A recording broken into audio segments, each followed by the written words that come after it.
The decisions that we make now about how we use our renewable energy will affect how much we can reduce our emissions by, both now and in the future. My name is Aoife Long and I'm studying Renewable Gas Policy at Murray Centre in UCC. So I've pretty much become a carbon accountant, and what I do is that I look at the emissions along a renewable energy pathway and then compare it with what you're potentially replacing. So a big question that I'm asking is, what's the best end use for green gas?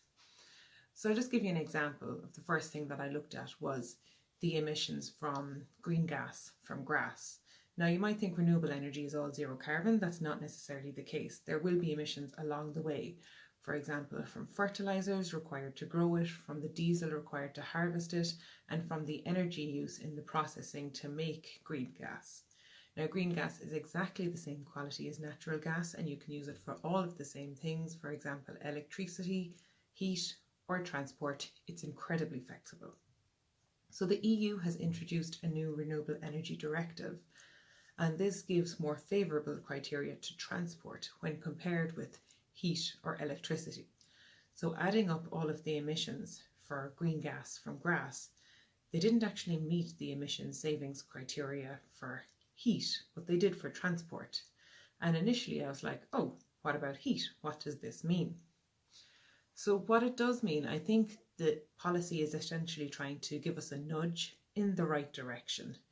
It does make more sense to decarbonise transport because there's simply fewer options to decarbonise it.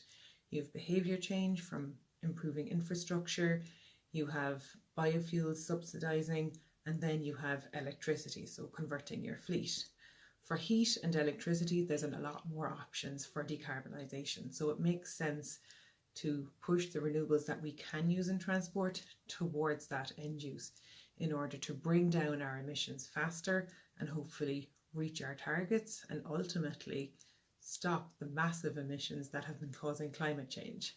And that is why science, understanding policy, can help us to make a big difference to changing our world now and in the future.